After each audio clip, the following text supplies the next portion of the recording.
BBC សុំទោសលោក Donald Trump ក៏ប៉ុន្តែច្រានចោលការគំរាមប្តឹងទាមទារសំណង$1000 លាន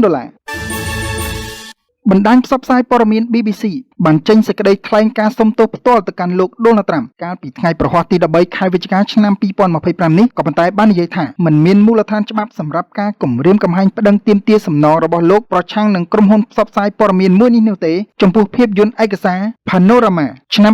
2024ដែលក្រុមមេធាវីរបស់មេដឹកនាំសហរដ្ឋអាមេរិកអះអាងថាជាការបរិហាគេនោះទេកម្មវិធីនោះបានកាត់ត3ផ្នែកដាច់ដោយឡែកពីគ្នានៃសន្ទរកថារបស់លោក Donald Trump នៅថ្ងៃទី6ខែមករាឆ្នាំ2021ក្នុងលក្ខណៈដែលហាក់ដូចជាបានបង្ហាញថាលោក Donald Trump កំពុងអំពាវនាវឲ្យមានអំពើហិង្សាមុនពេលមានកុបកម្មនៅវិមាន Capitol ក្រុមហ៊ុនផ្សាយព័ត៌មាន BBC របស់អង់គ្លេសបាននិយាយថាខណៈដែល BBC ពិតជាមានការសោកស្ដាយចំពោះរបៀបដែលវីដេអូឃ្លីបនោះត្រូវបានកាត់តយើងមិនយល់ស្របយ៉ាងដាច់អហង្ការថាមានមូលដ្ឋានសម្រាប់ការទាមទារបរិហាគេនោះទេក្រុមមេធាវីរបស់លោក Donald Trump បានព្រមានកាលពីថ្ងៃអាទិត្យថាលោកនឹងប្តឹងទាមទារសំណងរហូតដល់ទៅ$1000 លានលុះត្រាតែ BBC ដកភាពយន្តឯកសារនោះចេញសុំទោសនិងផ្ដល់សំណងដល់លោកចំពោះការខូចខាតផ្នែកហិរញ្ញវត្ថុនិងកេរ្តិ៍ឈ្មោះដែលបានចោទប្រកាន់ទោះបីជា BBC បានច្រានចោលការទាមទារផ្លូវច្បាប់ក៏ដោយក៏ខ្លួនបានបញ្ជាក់ថាលោក Samaza ជាប្រធានក្រុមប្រឹក្សាភិបាលបានធ្វើលិខិតផ្ទាល់ខ្លួនទៅកាន់សេតាវិមានដើម្បីសុំទោសចំពោះការកាត់តនោះលោក Za ក៏បានប្រាប់គណៈកម្មាធិការសភាចក្រភពអង់គ្លេសផងដែរថាការកាត់តនេះគឺជាកំហុសនៅក្នុងការវិនិច្ឆ័យ BBC បានបន្ថែមថាខ្លួននឹងមិនផ្សាយឡើងវិញនៅភាពយន្តឯកសារនេះនៅលើវេទិកាណាមួយរបស់ខ្លួនឡើយកាលពីថ្ងៃប្រហ័សក្រុមហ៊ុនផ្សព្វផ្សាយព័ត៌មាននេះក៏បានចាប់ផ្ដើមពិនិត្យឡើងវិញមើលទៅលើការចោទប្រកាន់ថ្មីៗដែលត្រូវបានរាយការណ៍ដោយកាសែត The Telegraph ដែលបានលើកឡើងថាកម្មវិធីមួយឈ្មោះថា Newsnight ក៏បានប្រើប្រាស់ការកាត់តស្រដៀងគ្នានេះនៃសន្ទរកថារបស់លោក Donald Trump ផងដែរភាពចម្រូងចម្រាសនេះបានបង្កឲ្យមានវិបត្តិដ៏ធំបំផុតមួយសម្រាប់ BBC ក្នុងរយៈពេលជាច្រើនទសវត្សរ៍កន្លងមកនេះដោយនាំឲ្យមានការលាលែងពីតំណែងរបស់ប្រធាននាយកប្រតិបត្តិជាន់ខ្ពស់ពីររូបនិងការចោទប្រកាន់ជាថ្មីអំពីភាពលំអៀងទៅលើសារព័ត៌មាន BBC ត្រូវបានបង្កើតឡើងក្នុងឆ្នាំ1922និងទទួលបានថវិកាភាគច្រើនតាមរយៈថ្លៃអាជ្ញាប័ណ្ណបច្ចុប្បន្នកំពុងគ្មានមេដឹកនាំអចិន្ត្រៃយ៍គណៈរដ្ឋាភិបាលអង់គ្លេសកំពុងពិចារណាជំរើសផ្ដល់មូលនិធិនាពេលអនាគតសហរដ្ឋអាមេរិកបានដាក់សម្ពាធឲ្យក្រុម UN ទទួលយកផែនការសន្តិភាពហ្គាហ្សារបស់លោក Donald Trump UN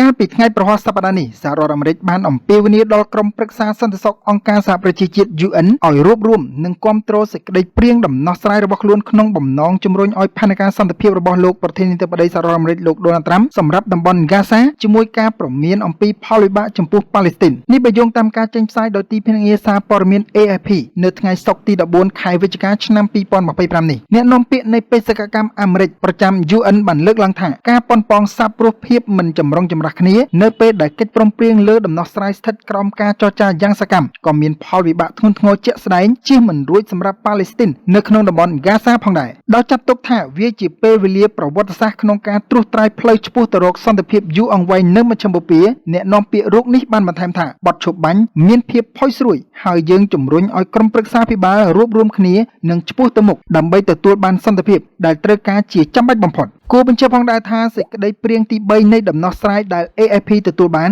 ក្រុមប្រឹក្សាសន្តិភាពជាអាជ្ញាធរអន្តរកាលគ្រប់គ្រងហ្គាហ្សាដែលនឹងត្រូវបង្កើតឡើងដោយមានលោក Donald Trump ជាប្រធានហើយមានអាណត្តិរហូតដល់ទៅចុងឆ្នាំ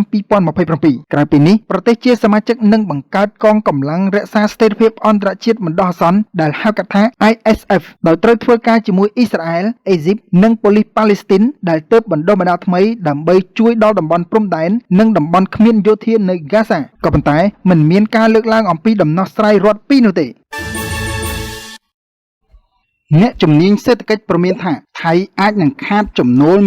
130,000 លានបាតបើចំនួនព្រំដែនកម្ពុជានៅតែបន្តអូសបន្លាយ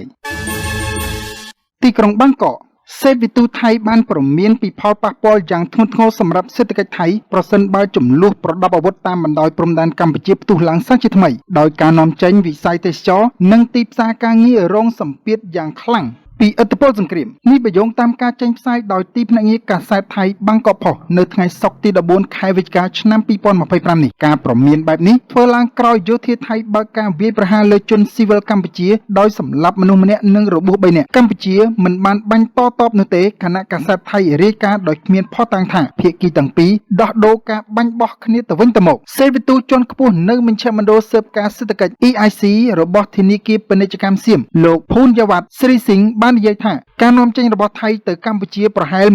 130,000 លានបាតឬស្មើនឹង 4.02 លានដុល្លារឬស្មើនឹង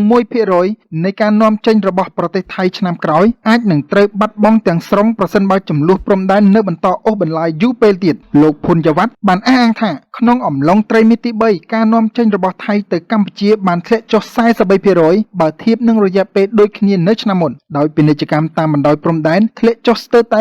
100% ខណៈការដឹកជញ្ជូនភាគច្រើនគឺតាមផ្លូវអាកាសឬផ្លូវសមុទ្រលោកបានប្រាប់កាសែតបាងកកប៉ុស្តិ៍ថាវិស័យការងារនិងទេសចរណ៍អាចរងផលប៉ះពាល់ប្រសិនបើភាពតានតឹងតាមព្រំដែននៅតែបន្តកើនឡើងជាមួយ EIC បានកត់សម្គាល់ថាការផ្គត់ផ្គង់កម្លាំងពលកម្មកំពុងស្ថិតក្នុងហានិភ័យដោយសារមានកម្មករកម្ពុជារហូតដល់ទៅ 50,000 នាក់ក្នុងប្រទេសថៃជាពិសេសនៅក្នុងវិស័យកសិកម្មមុនពេលចំនួនព្រំដែនផ្ទុះឡើងនៅចុងខែកក្កដាកម្មករមួយចំនួនធំបានធ្វើមាតុភូមិនិវត្តន៍ជាបន្តបន្ទាប់បើតាមរដ្ឋាភិបាលកម្ពុជាពលករខ្មែរប្រមាណជាជិត 90,000 នាក់បានវិលចូលស្រុកវិញគិតត្រឹមដើមខែសីហាលោកភុនយ៉ាវ៉ាត់បានថ្លែងថាកម្មករកម្ពុជាតំណាងឲ្យ 1% នៃទីផ្សារការងាររបស់ប្រទេសថៃរដ្ឋាភិបាលបានចាត់វិធានការដើម្បីបន្ធូរបន្ថយស្ថានភាពដោយស្វែងរកកម្មករពីប្រទេសដទៃដូចជាស្រីលង្កានិងបន្តទិដ្ឋាការសម្រាប់ពលករចំណាក់ស្រុកមកពីប្រទេសមីយ៉ាន់ម៉ាវៀតណាមនិងឡាវជាដើមអនុប្រធានគ្រប់គ្រងនៃមជ្ឈមណ្ឌលស្រាវជ្រាវកសិខនលោកស្រី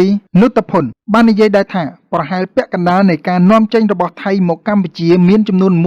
1.6% នៃការនាំចេញរបស់ប្រទេសហើយពាក់កណ្ដាលនៃចំនួននេះបានបាត់ទៅវិញចំពេលដែលព្រំដែនបន្តបិទលោកស្រីបានថ្លែងដោយដកស្រង់តួលេខពីរដ្ឋាភិបាលថាការបិទព្រំដែនជាមួយកម្ពុជានឹងធ្វើឲ្យថៃខាតបង់ផលិតផលក្នុងស្រុកសរុបរហូតដល់ទៅ 100,000 លានបាតលោកស្រីណាតផនបានប្រាប់កាសែតបាងកកផុសថាវិស័យទេសចរនៅភាគខាងត្បូងនៃតំបន់ភាគឦសានបានរងផលប៉ះពាល់ដោយសារអ្នកទេសចរមានទំនោរជៀសវាងតំបន់ដែលមានចំនួនសេដ្ឋវិទូដដែលបានបន្តថាទំហំនៃផលប៉ះពាល់សេដ្ឋកិច្ចអាស្រ័យលើរយៈពេលនៃការផ្ទុះចំនួនឡើងវិញថ្មីៗនេះក៏ប៉ុន្តែក្នុងរយៈពេលខ្លីពាណិជ្ជកម្មព្រំដែនកម្ពុជាថៃក៏ដូចជាការចំណាយនិងការប្រើប្រាស់ក្នុងតំបន់ដែលរងហានិភ័យនិងរងផលប៉ះពាល់ខ្លាំង